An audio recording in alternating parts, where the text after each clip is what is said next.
from Prospero, and Prospero just faded away. So I had this character, had like a floating orb, and it wanted to have some effects on it. It's kind of magical energy something. And so I worked with them on that and came up with the first version of the beam effects. And they were using it, they were happy with it. And then people on Half-Life are coming over and like, what is that? How did you do that?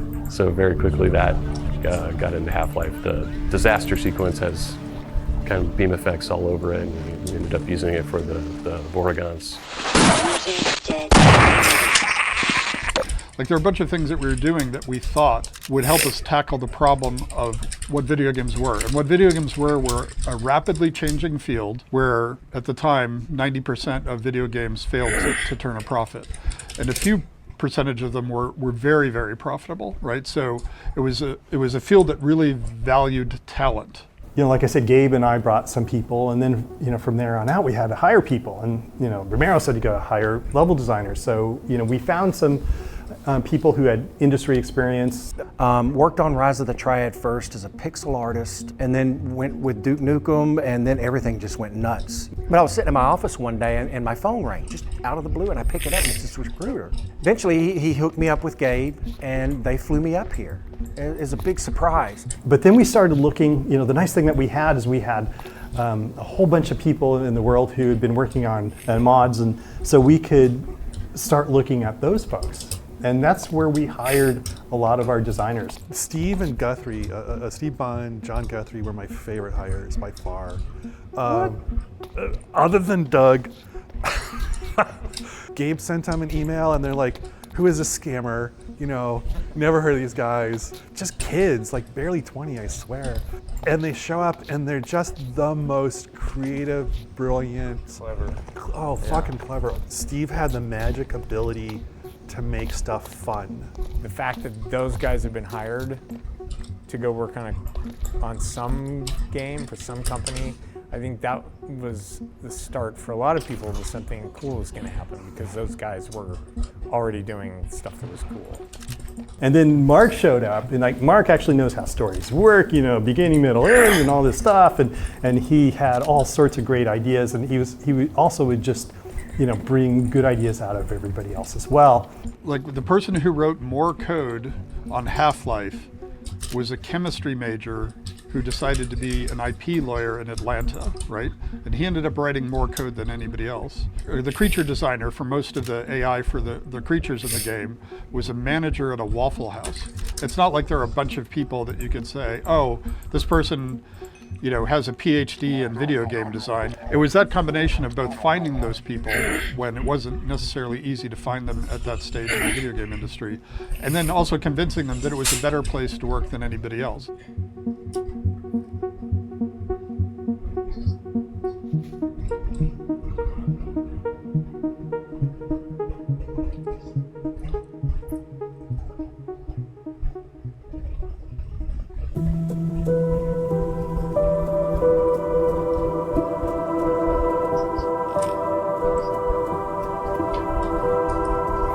One of the things that I definitely learned was how to hire engineers. And we needed some engineers. For us anyway, we had licensed ID's engine, we're using the Quake engine. And one of the things me and some of the other engineers, probably Ken, were talking about was if it would be possible to use the save system to kind of like join our levels together in a really seamless way. So you get to the end of a level, save stuff, and then load some of it on the next level. And have it just feel like the world's all connected.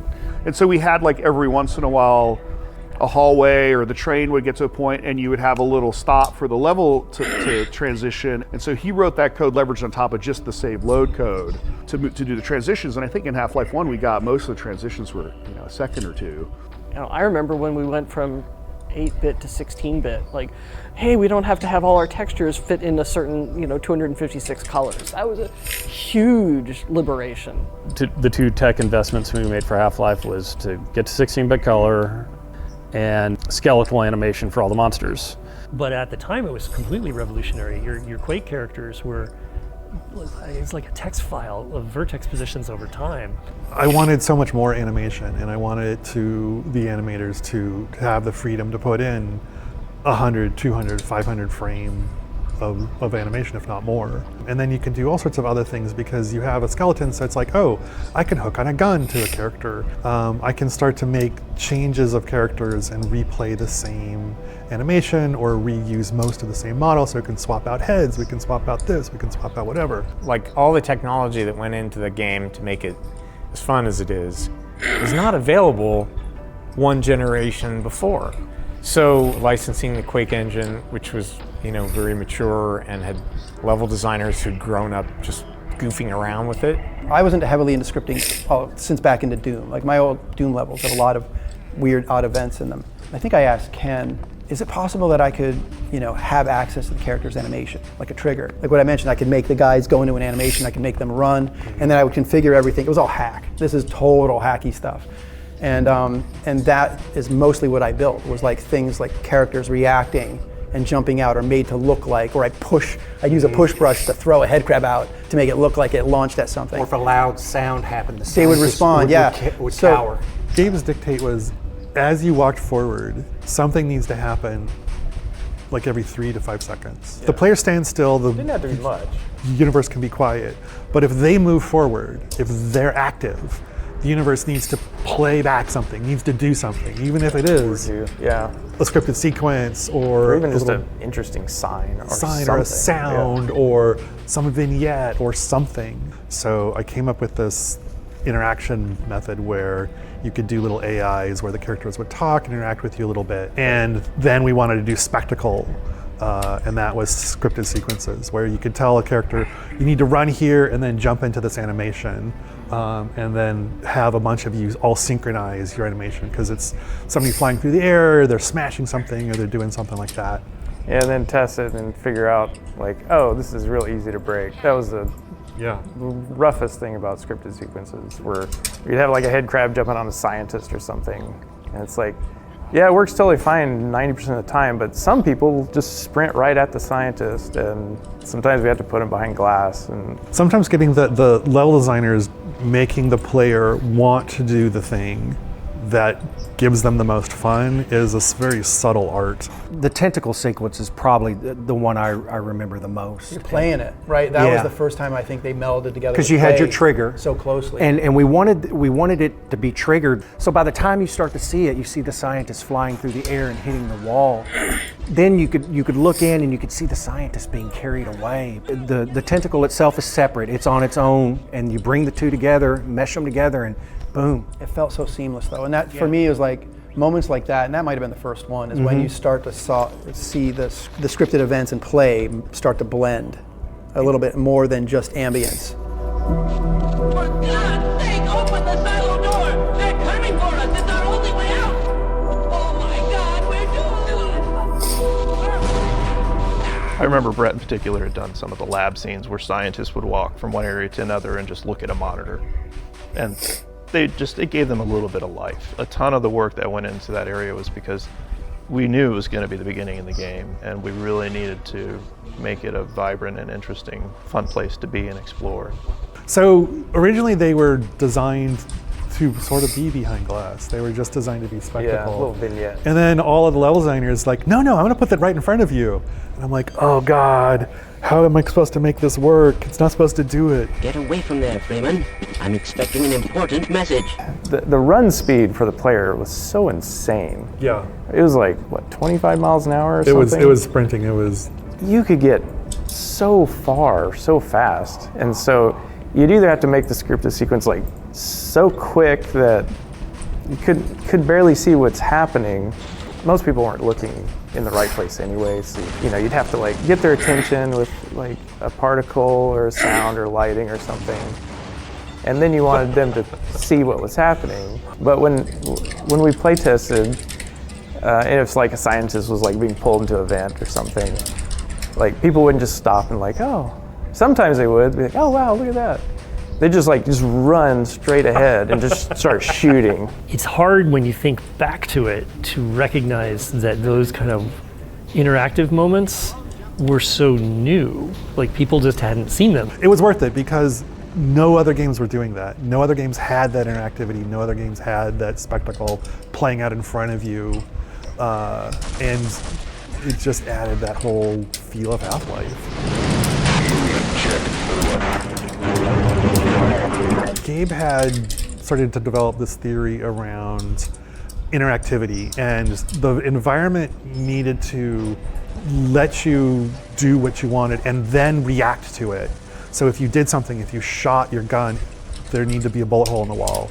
If you did a thing, people needed, other characters needed to react. The world is acknowledging you exist. The world is acknowledging all of your actions. And that's this huge part of reinforcement. And you'd have these conversations where you'd be sitting in a design review and somebody'd say, that's not realistic. And you're like, okay, what does that have to, explain to me why that's interesting, because in the real world, I have to write up lists of stuff I have to go to the grocery store to buy. And I've never thought to myself that realism is fun. I go play games to have fun. And so we had to come up with some notion of what fun was. We knew it was an ad hoc definition, and it was the degrees to which the game recognizes and responded to the player's choices and actions, right? In behavioral science, you would say we're explicitly talking about what were reinforcers and what the reinforcement schedules were, right? At that point in time, that was a useful way of making design decisions. The point I would make is, if I go up to a wall and shoot it, to me, it feels like the wall is ignoring me. I'm getting a narcissistic injury when the world is ignoring me. So to me, I was trying to convey to the user a sense of, yes, you were making choices, yes, you were progressing, which meant the game had to acknowledge that back to you. If you shoot at a wall, there have to be decals. If you kill a bunch of Marines, the Marines have to run away from you, right? You have to have this sense of the game acknowledging and responding to the choices and actions and progressions that you've made. Otherwise, it loses any sort of impact.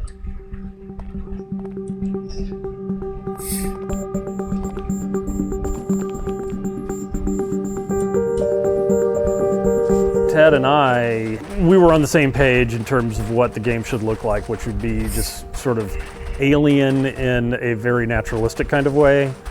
Like these are creatures from another dimension, another planet that look like they evolved in a way. And Chuck had he came from Duke Nukem. He made a bunch of monsters that went in a sort of a different direction. And for a while, the game had a hard time coalescing around a single vision. All the ones that looked like genitals were Ted's. Yeah. And all the ones with shiny bits that looked like alien soldiers were Chuck's. That was a thing when I first came in, Ted's style and mine. Trying to figure that out. Trying to find the harmony between the two to make it work. Yeah. Ted he really liked the Wayne Barlow aesthetic, and I had a little bit different, but it worked. Ted made these really weird. He did the head crab. That's pretty much the symbol of it all. And I remember taking his head crab and putting it on a scientist and making the zombie. Right. Well, we pretty much we talked, and it's like, okay, we'll you do that, and Ted did the soldiers, I did the scientists, I did a lot of the aliens, and with the Hornet gun, I did the Hornet gun for that one as well too. The alien slave. Well, I did some animations for the bull squid or bull chicken. I have to call him that, but that's a Ted creature there. The hound eye was Ted's as well. Yeah, a lot of the fleshy.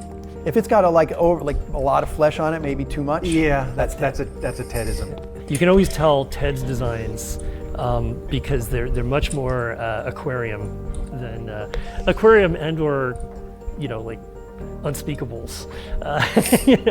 Oh, Big Mama! I forgot about Big Mama.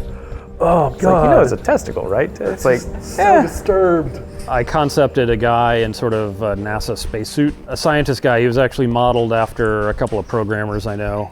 Big, beefy, bearded Linux programmers, And so that's where the HEV suit sort of emerged out of. There was a lot of desire for not having a space marine or a soldier be the guy. And then Chuck Jones went off and did a pretty different version of him that became known as Ivan the Space Biker. Oh God. I remember telling myself, it's like anytime you make a screenshot, make sure it's good because you don't know where this is going to appear again. You didn't know that. And Ivan is prime example of that one. So, you know, you're looking at it, well, go look at Quake. It's like, okay, I'm looking at that, and he's got this incredibly boxy head. And you're always hearing, don't put too many polys in it. And it's like, okay, so Ivan got the square head. And it was kind of an early, just a rough prototype of a Gordon Freeman baby. And I remember we didn't know what Gordon looked like. So it's like I was looking for somebody and I found Mike Harrington. It's like, Mike, what does Gordon look like? I don't know. Put yourself in there. It's like, oh, okay. And so I went in and put kind of my likeness on the early Gordon model in the game. And it kind of stayed Did there. you have the ponytail? I was ex-tattoo artist, so yeah, I definitely had. I don't have anything to work with now, but yeah, that point I had a ponytail on. If you play the game, you know that it's Chuck. If you play multiplayer and you see the model, it's. But yeah, if you look on the back of that, there's this little four yeah. triangles, and he's got a little ponytail back there. I did the G-Man, and again, that one was Gabe was talking about the Cigarette Man from X-Files. So we needed our own equivalent of that. Because after a while, after playing with the game for a long time, people realized like, hey, we made this character, and just in this one office scene in the beginning, you know, where he's behind the window and he's talking to a scientist or something, and he's like, he looks really creepy. It was late in the day that we thought, oh, okay, well, he's going to be the big bad behind all of this. Like, scatter him around in places that you can't get to him, but he's there mysteriously. There wasn't enough in the beginning of the game. It's like, we need another monster. Head crabs weren't enough. It got kind of repetitious. I think I grabbed Ted and said, I need them to do this and this. And so he whipped it out in not much time at all. I'm gonna get the timing just right, and I have no time to do this. I'm just gonna bang it out. And then once it was working, everybody said, "Oh, let's go back and sprinkle them back in the maps." And that was this. Because we introduced them a little earlier than we were planning. Yeah, because they weren't real tough. They weren't supposed to be tough. But they were ranged. But they were ranged, and they were fun, and they had a big show, and like that was showing off a bunch of stuff.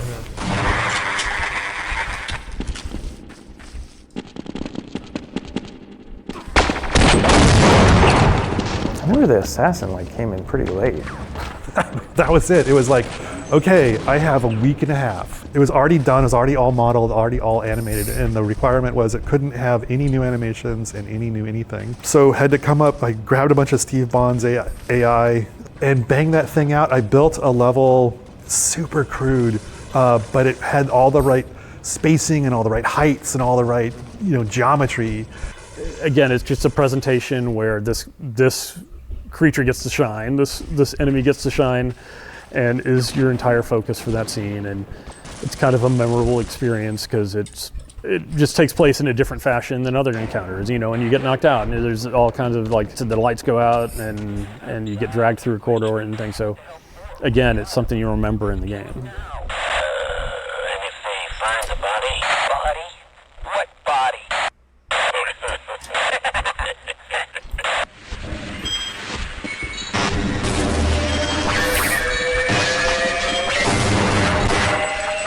We just did a lot of playtesting and did a lot of level building and used all of the monsters and used everything that we had developed and started seeing which ones kind of stuck out a little oddly.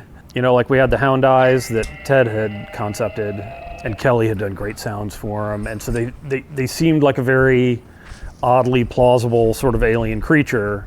And Chuck did what we called the Panther Eye, which was this big black panther looking creature that also just had a big red eye for his face and a big shark fin coming out the back. And design wise, he seemed like this is a very useful creature. It's like when you design things, you like to have a gradient of difficulty, a gradient of escalation and threat. And so if we had these hound eyes, then yes, this panther, bigger, scarier looking thing would be more of a threat.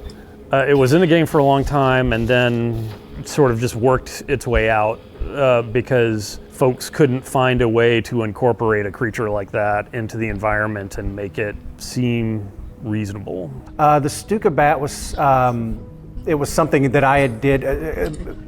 just a weird, another creature from the air. We had the chub toad that we were going to use as a feeding animal to help, and yeah, they had a mechanic to where they were going to use this to distract monsters so you could possibly get by. And it pretty much reached, you know, fruition to where we created the object, but then again, time became the factor and it had to get cut.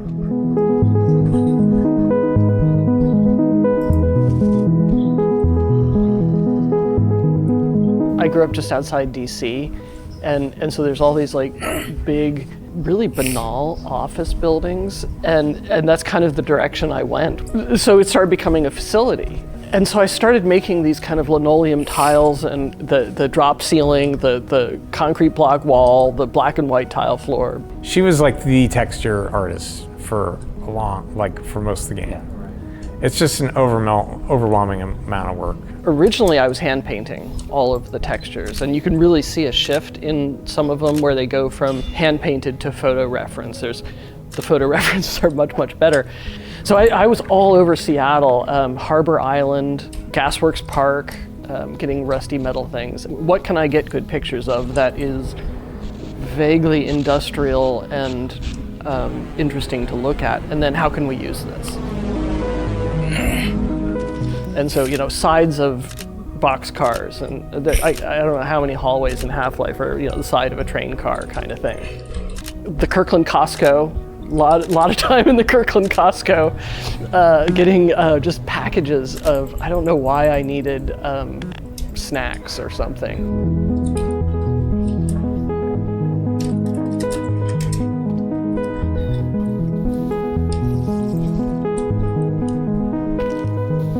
The first year was all about opportunity, and it you know, it wasn't quite as focused. We were finding our footing. We were getting into the 3 months before supposedly shipping in '97, and it's like, this isn't gelling. This is really not good.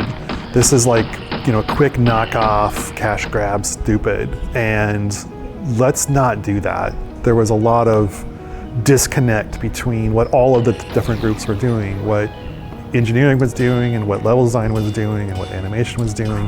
We had a bunch of monsters that had no plans to get in the game because nobody else was assigned to work on them, and we had a bunch of levels that, like, what's supposed to go in here? Oh, I don't know, everybody's gonna do a bunch of stuff, and like, no, that doesn't work that way. So here we were, all these people doing all these cool things, and everything's just this random collection of, oh, here's a cool moment and a cool this, and you know, and then it's gone, and you know, oh, now on to the next thing. Because the way we were building the game was, every level designer was kind of his own silo, his own universe. And I think that just grew out of our, you know, kind of mod developer roots, but it wasn't cohesive, and it certainly didn't have a, you know, a strategy for like maximizing any of that stuff. You must have been in the meeting when we reviewed all the levels. It was like the first time everybody piled into a room, right? And Gabe had his crazy Hellraiser chair with the beautiful Mac monitor, and we played for 2 days. He played everyone's levels. But I remember one moment he turned around. He was like this with his hair. He's going, "We're gonna fail. We're gonna fail. We're gonna fail. We're gonna fail. We're gonna fail." And I was just like, it blew me away. I was like, "Oh shit, this isn't good." You know, we were doing our best trying to make this game and the story, and you know, we had a schedule from Sierra, and it was a tight schedule. That we told them, like, we're not going to ship this, and we realized that you're not going to pay us to continue developing this, but we're going to do it anyway. Late is just for a little while, suck is forever, right? We could try to force this thing out the door, but that's not the company we want to be. That's not the people we want to be. That's not the relationship we want to have with our customers. And so we Kelly and I kind of sat down and sort of tried to take an inventory of all this cool stuff we had built, and why weren't we just, you know, building more on top of that, and you know, those discussions kind of led to us building this kind of design cabal process to try to give some cohesion to the game and kind of changing the way we were approaching it. And so a cabal was a small group of people, multidisciplinary group. You know, there's like an artists, you know, level designers, engineers, and you know, everything in that. And a small team that would write up a spec for a, you know, level. You know, there was the arc that, you know, Mark had written, so we knew how that fit into the story. And we got a small group of people together, and we started with the beginning, and we went through literally what map do we need to build to tell us the story we're going to have to tell, and then what does that connect to, and what's the next piece and the next piece. The strongest and most influential thing that came out of them was, to me, the sketches. And they were really the visual meeting notes, right? We came up with a formula for how that worked. We had a certain percentage of the time where you were fighting, a certain percentage of the time where you're exploring, a certain percentage of the time where you're solving puzzles. And so we could apply that uniformly through the game, and that worked pretty well. Testing. Everything seems to be in order. Good morning, and welcome to the Black Mesa Transit System. This automated train is provided for the security and convenience of the Black Mesa Research Facility personnel. The whole opening of the game was specifically a reaction to how all the other first-person shooters were, whether they had cutscenes or not. Like sometimes, like they would just open without a cutscene, but you know you're standing in a room with a gun and there's a thing attacking you. So we could look at examples of all that, and I think there was expectation that that's what Half-Life had to do because every other game was doing it. I can tell you the number of people who started up the game, were staring at it, and then accidentally bumped their mouse and realized this is live. Yeah. And as simple as that sounds, it was mind-blowing for so many people because there was too much going on. This isn't real time, this is a recording, you know. That was sort of the way we, stumbled through a lot of the new narrative tricks. It was like, well, what can we do that you could do this in a movie or a story, but nobody's doing this in first-person shooters. You're this anonymous scientist and you're riding on this train into work and rolled the credits at the beginning. It was kind of like a cinematic experience almost. Like I don't think games had really gone down that road. It's so funny to look at it now because it's so primitive, but at the time it felt like you were really in this Black Mesa world. Pre-disaster survived from the first year, so a lot of that geometry was from that first version of the game, but in a very minimal way, right? Just the basic style of some of the hallways, the curved corners in the hallways, things like that. They more became sort of like Lego pieces that John could use and stitch together and extrude. And I know Brett did a lot of the raw geometry from pre-disaster, and then John did most of the work to ship it, and then the post and the train ride was all John, I think. The Sector C, so those are heavily influenced by NASA control rooms, with my favorite green hammerite, really influenced a lot of like we started with the kind of the consoles.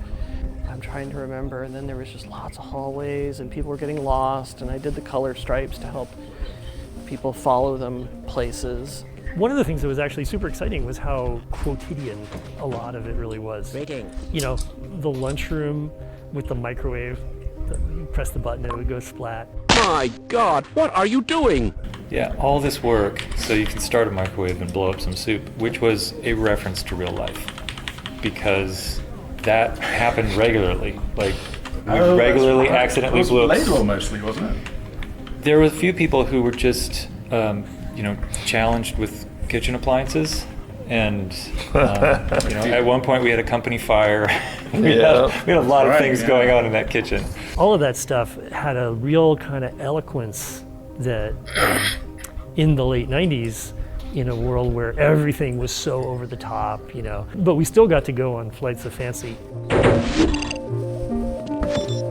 Welcome to the HEV Mark IV.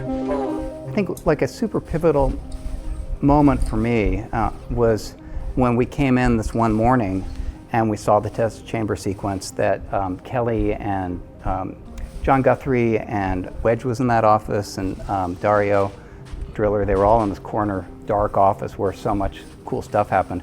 But so Kelly and John stayed up all night and did the test chamber sequence, and it's pretty much like the one we shipped. I mean, that was a lot of what went on in that room that we called the submarine. It was just improvisation, just what can we do to solve this problem? How do we connect what's happening before to what's happening after? This needs to be somehow important, but we just don't know what to do. John and I talked about it. I went home that night and I sort of sketched out maybe we could do something cinematic.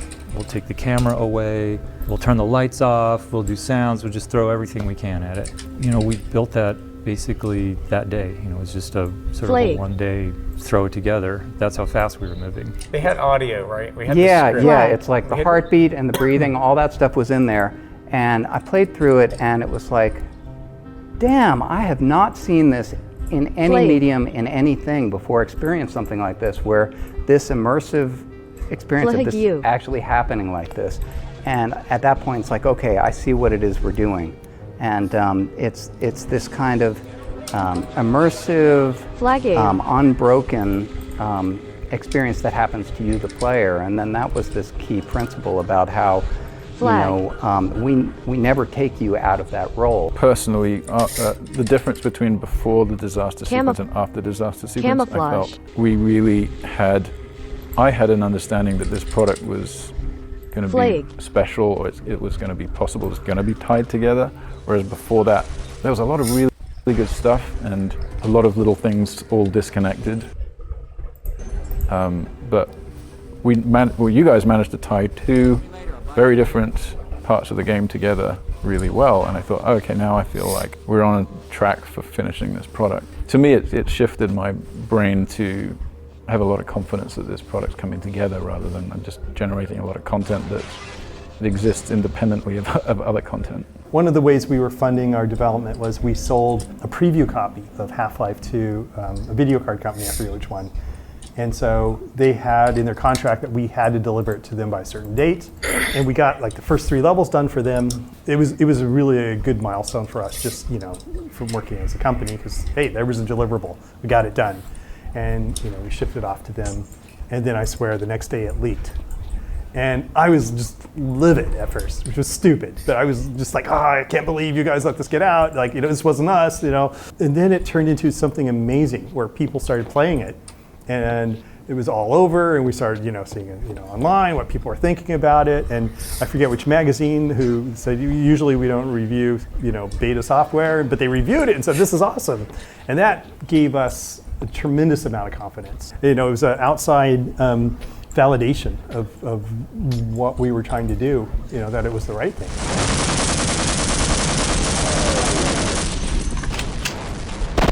I think just with first-person shooters already, they were kind of like the vowels of weapons you put into first-person. You got to have a shotgun, and there's obviously a pistol. You know, you need your weapon that's going to make you struggle and you drive you to get another weapon. That was a lesson in how to make all of your weapons as orthogonal as possible, so each one did something completely different. All of the crazy weapons, those are my fault. So I did like the rocket launcher and the Gauss gun and the snarks. Oh, I like snarks. Snarks always made me laugh. It was just always funny to watch people run away from the snarks. The squeak grenade. It's called the snark, but I wanted something, little creature that you could bring up and hold, and you could throw it out and it would just start running. Because people were camping and everybody hated campers at that point. So you wanted the anti-camp weapon. But it was kind of, you could literally find a little hidey hole and just sit out there and just throw out 30 of them. And they're all over the map. I had a cat. And you'd sit there, you'd do your finger blue. Yeah, you'd do your finger towards him, and he'd get mad at you and he'd swat. So that was the inspiration for that particular animation. And then the other, that big alien creature with the, we needed some kind of alien weapon. Drew that one, built that one, animated that one, but that was also another one that whenever you could get in a corner and just shoot them in the air because the hornets would track. I think that was the biggest thrill, is brainstorming these with your crew, making them, building them, putting them in the game, and then playing with them, and then they're fun. So there's sort of a trope of having a melee weapon. I think it was Steve Bond and Ken Birdwell and I were saying we wanted a device where the world was reacting to you. It really goes back to that theory of fun. But we were just running around like idiots, smacking the wall. It's an odd thing to know in retrospect, but at the time it felt profoundly satisfying to be able to smack walls. And that was just an example of how that fairly abstract notion of what fun was ended up translating into a set of decisions that were really visceral. When you're going around whacking a wall, a crowbar is an obvious thing to whack the wall with.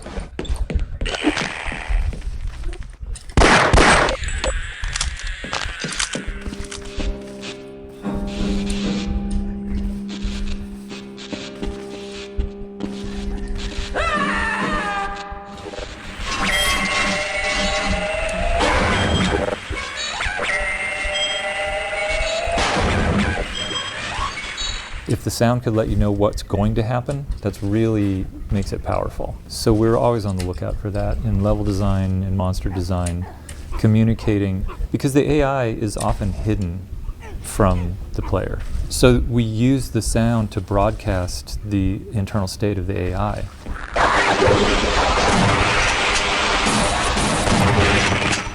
You know, soldiers, they tell you, I'm injured, I'm going to throw a grenade, I'm taking cover.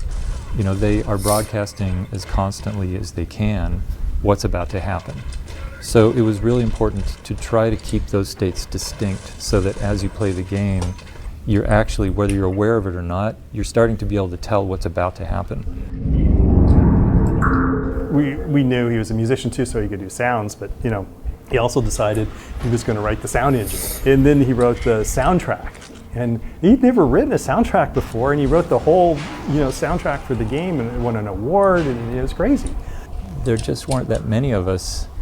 You know, I had a little bit of a background playing music. I understood the sound engine really well, so it was really easy for me to just hook sounds in, and I understood enough about the level design side that I could kind of connect those things a little bit.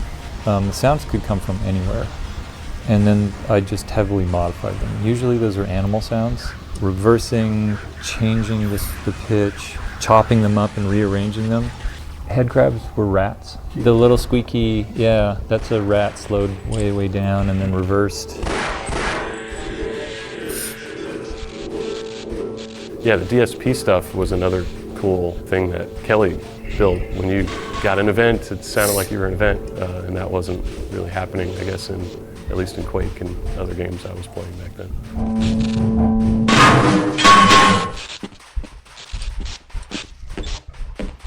You know, we had these huge silos, these cavernous spaces. The day they had their own echoey DSP, it made an enormous difference, right? You believed the space.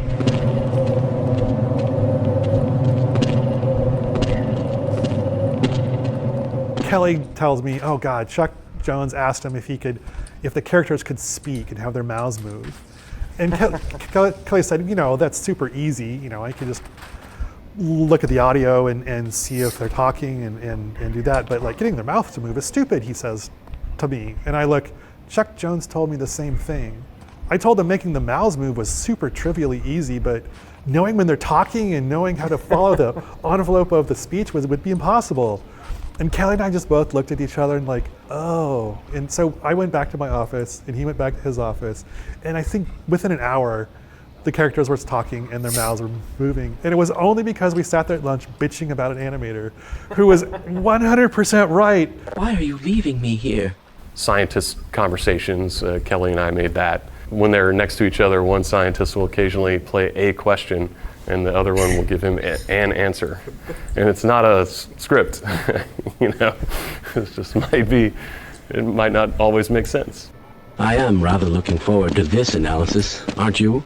I don't think so. But it had a bunch of personality. It was really cool.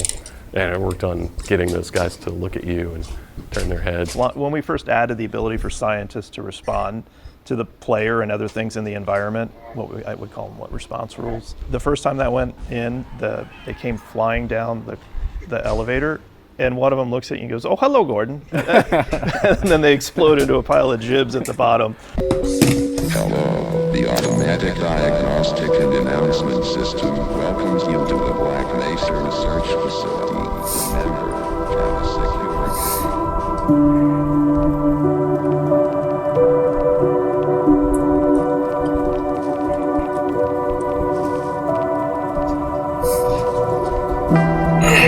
I hadn't really started working on the biggest part of the game, which I ended up shipping, which was surface tension. Prior to then, a lot of the work that I had done was the Alien Research Labs, which turned into questionable ethics, and all of that was ditched. There were some concepts made it through, but everything was rebuilt from zero. But you know what did make it through was Power Up. Yeah, basically that geometry survived completely intact. It was so closely designed for that creature that because the creature survived, the levels survived along with it.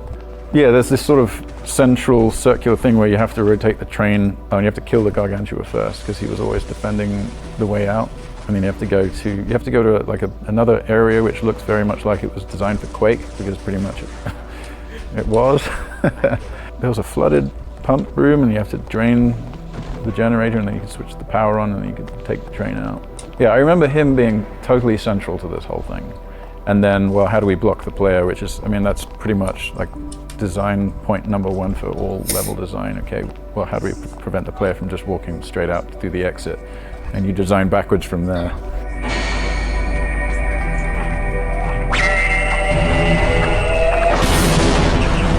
In the first year, we built a lot of world space, a lot of track as we call it, and the programmers would try to fit the AI into the existing maps. What we did the second year was we built the AI in very constrained environments that showcase the AI. Let's make the ideal space for the AI and then give that to the level designers to incorporate those elements into their map so that it worked better and was more interesting. And that Gargantua was an example of that.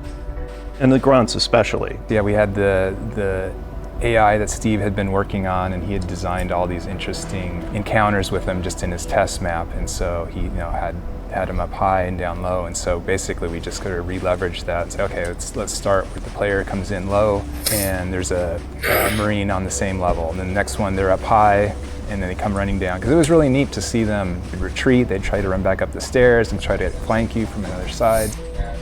Steve Bond, like I mentioned earlier, was this really young guy who had been making mods in Quake C, really the designer for so much of the AI. I mean, all the stuff that's good about the soldiers, the grunts you fight in Half-Life. Yeah, we had a little bit of a language we could sort of use to say, this is a place they can climb, this is a place they can jump to, this is a good place to hide. These are good places to go in general, or interesting places. So, the AI had a little bit of help.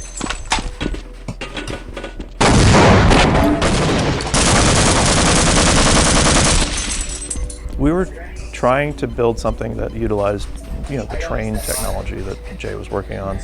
And we thought, well, let's give the player something that they can control, but in a limited way. We couldn't do vehicles like you see in Half-Life 2. So we did the most constrained vehicle we could think of, which was the train. Players didn't always bring the train with them. And so you had a bunch of these poor people walking down these tunnels. Was that why you electrified the rail? Yeah, and the rails that was part of the feedback. From that. Part of the feedback was, well, you can just bypass all this, so we made the rails electric. It's like, well, maybe that'll teach them to bring the train with them. But the basic idea was, let's explore that, and then also reveal some of the hidden deep parts of the base, the abandoned areas where you might get a lot more of the Zen creatures. We had designed some of the ones that didn't make it into the game to appear there, bats that would dive bomb you, and while you're on the train, Stuka bats. And then we also tried hard to not make it feel like it was this super linear thing, so we tried to give little branches, and so there were some challenges there.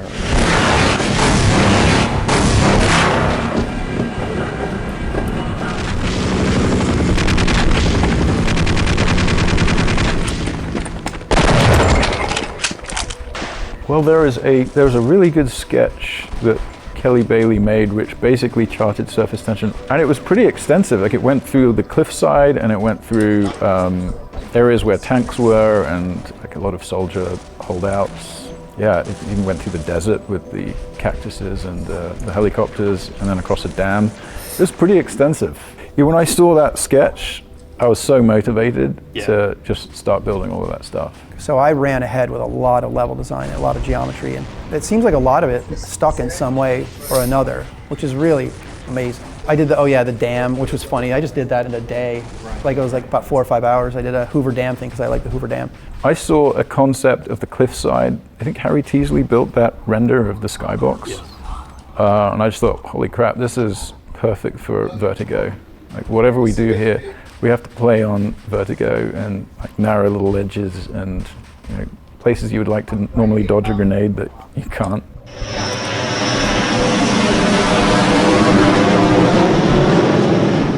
And that's the moment. That's really the big part of that level, is that reveal. And the play is kind of supports it afterward. Yeah. The helicopter comes in, you're fighting the helicopter, which is awesome.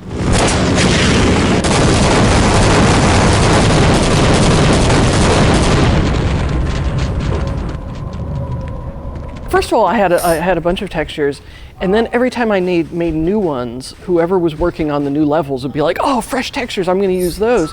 Somebody making another level would start using them, and I was like, "No, this is chaos. We need to restrict this." So I started naming the texture sets by the level that they were made for. I was trying to enforce some sort of like visual cohesion, and so that really ended up working. There was one level I did, it was the introduction of the sort of the bounce pads, the alien bounce pads in the real world. And because, story-wise, like, okay, you're getting closer to hitting the alien world. So I was, well, let's get a little bit of alien world infection into the real world. So I had done it just as a visual thing. John Guthrie made it 10 times better. And that's actually where he found the photo of my daughter, because I didn't put my daughter in Gordon's locker. I hid her in like this destroyed office someplace, as a little Easter egg for myself. And John went and put my daughter's photo in Gordon's locker, which I think was a good decision.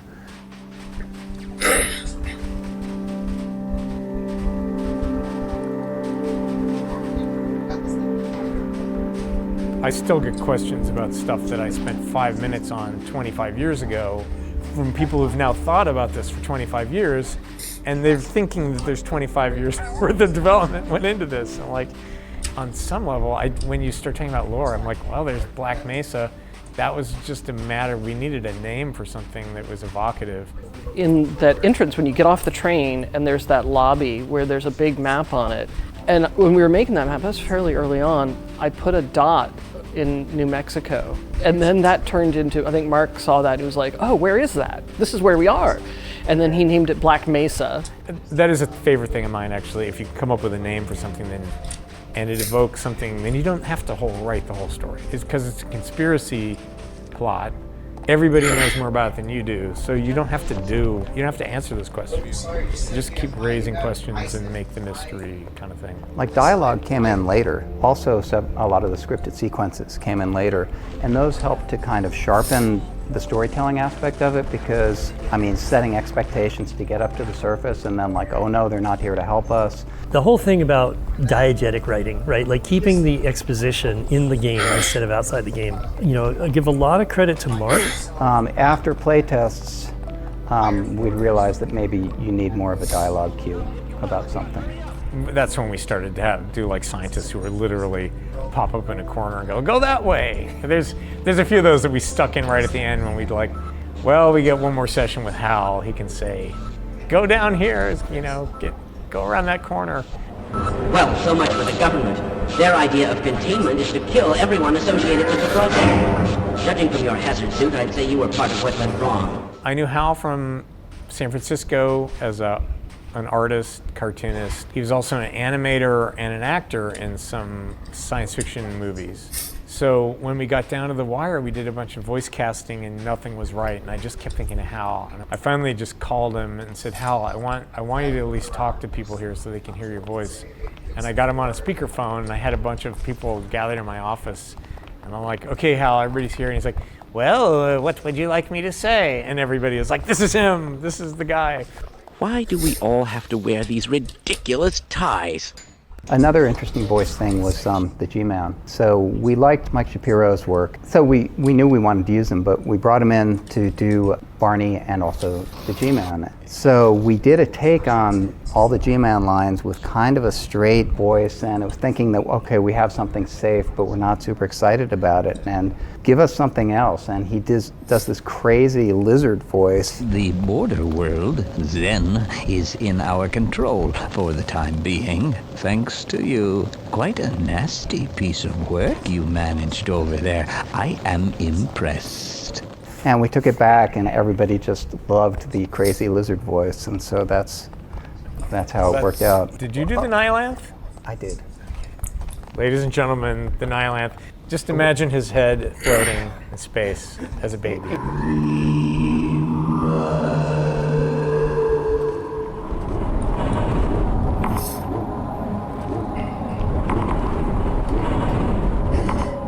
I went into Gabe's office and I demanded Gabe to either fire Ken or I quit.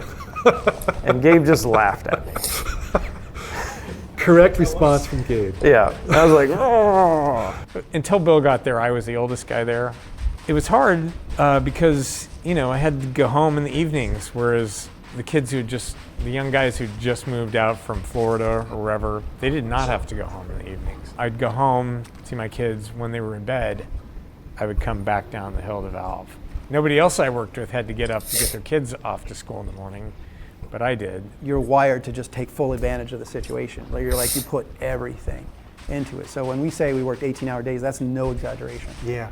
Not at all. I can edit all day. I can design all day. I don't have to worry about anything. You know, 2 guys from Microsoft start a game studio with a bunch of incredibly capable, with an incredible team. You're gonna push yourself harder than ever before. I don't usually crunch real hard. I get it done in I come in, I work, I go home, and a lot of people were living really long hours. The classic. Well, I'll come in at 1 and then goof around for a while and then work late into the late at night. I was employee 17. There was a woman that was the kind of the office manager, and eventually Mona Lisa Guthrie came in at the desk. I was the only woman on the team. That was not awesome. I decided to become a baseball fan here after the birth of my first daughter. So she's the one in Gordon's locker, Isabel, but she's very special needs. She's 25 today. Cognitively she's about 3 years old. So after her birth, in the middle of Half-Life production, it was really hard. It was really hard because we were getting about 2 hours of sleep at a stretch because she had to be fed through a tube in her stomach every 2 hours. I had just a difficult time relating to the world when she was a baby. I had a hard time just talking to people because I was just kind of tired and angry all the time. Yeah, my wife, she worked at Valve for a while. She did a bunch of textures for the game. Like I say, she did those soda machines. She did just a bunch of level textures. She textured Big Mama, the sort of boss creature. She textured him. But when Isabel arrived, she obviously had a lot of issues. So Yachts had to stop working and stay with her at home. And it was the last year of Half-Life, and we pretty much crunched that whole year. So I was at work a lot. It was hard. It was definitely a hard year.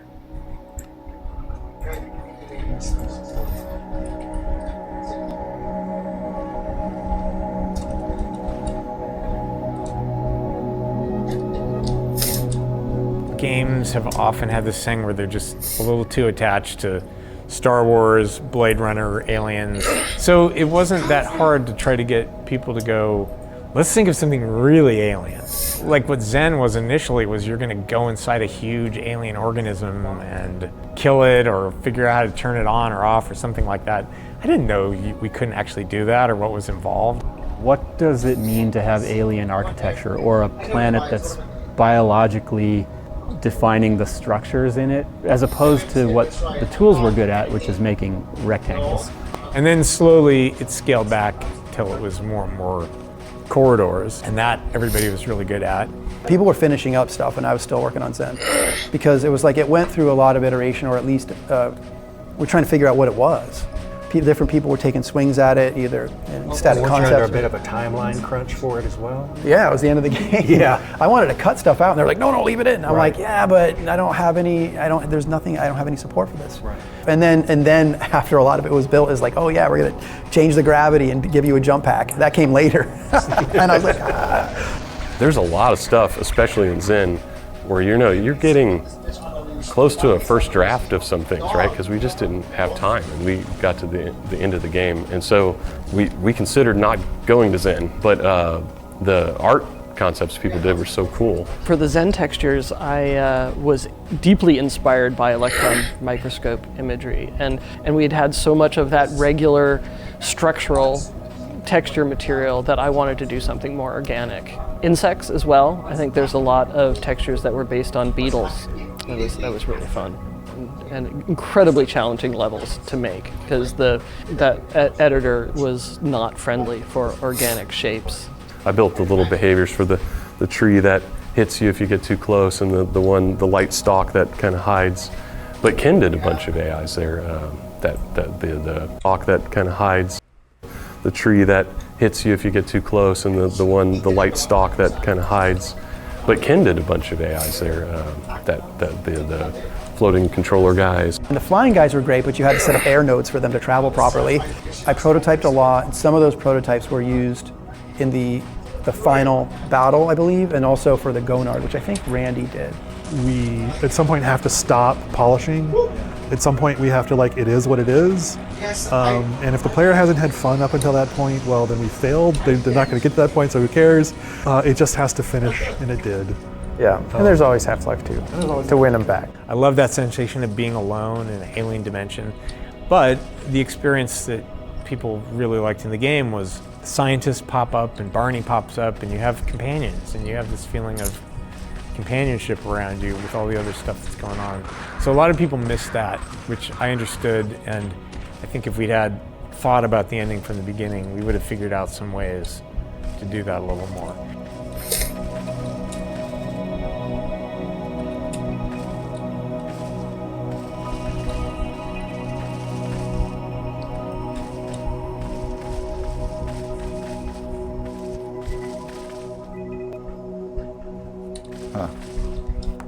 I remember coming back from downtown Cabo very drunk and then running to the beach, but didn't know there was like a 6-foot retaining wall there, so I just went right over. And then I was hurting so much I slept the night where I fell. Yeah, I woke up the next morning. I had never heard a that really story. Stiff neck. Oh my God. It's a good thing you were pretty young. I remember after we'd gone final on the game, I was home one morning, taking a shower, and my wife asked me, like, it's done. Is it any good? Is the game any fun? Like, I don't know. Like, I hope so. I don't think it's exaggerating by saying if any one of the crew had disappeared for a month, we wouldn't have shipped. It didn't matter who they were. Everybody was mission critical. My inspiration from Valve, what I really took away with me was that the thing that is most important to me is what are we making? Coming in as a texture artist, you don't have a lot of expectation that you're going to get to influence that. And I was able to have quite a bit of influence on the what. It was so fun to work with the people who were making Half-Life. The collection of people were diverse, at least like in their professional backgrounds, was kind of all over the place. And so figuring out how to work with all those people, but also just the fact that we had hired really stellar people who were good at collaborating, like the conscientious people, deeply passionate about what they wanted to create. That just was a recipe for a professionally, like, really good time. It seems to me that one of the things that good games do is make 2 games worth of stuff and then throw away the bad game. And fortunately, like, Valve was able to do that. A lot of companies couldn't do that, but backstopped by Gabe and Mike, Valve could afford to do that. I always have absolutely nothing interesting to say when people say, would you reflect on your legacy? Like, I really don't look back a whole lot. I'm always excited by the future, right? So to me, it's like I can look back at the things we did, but to me, they're just sort of like the stepping stones to what we're going to be able to do in the future. That's just how I'm wired, right?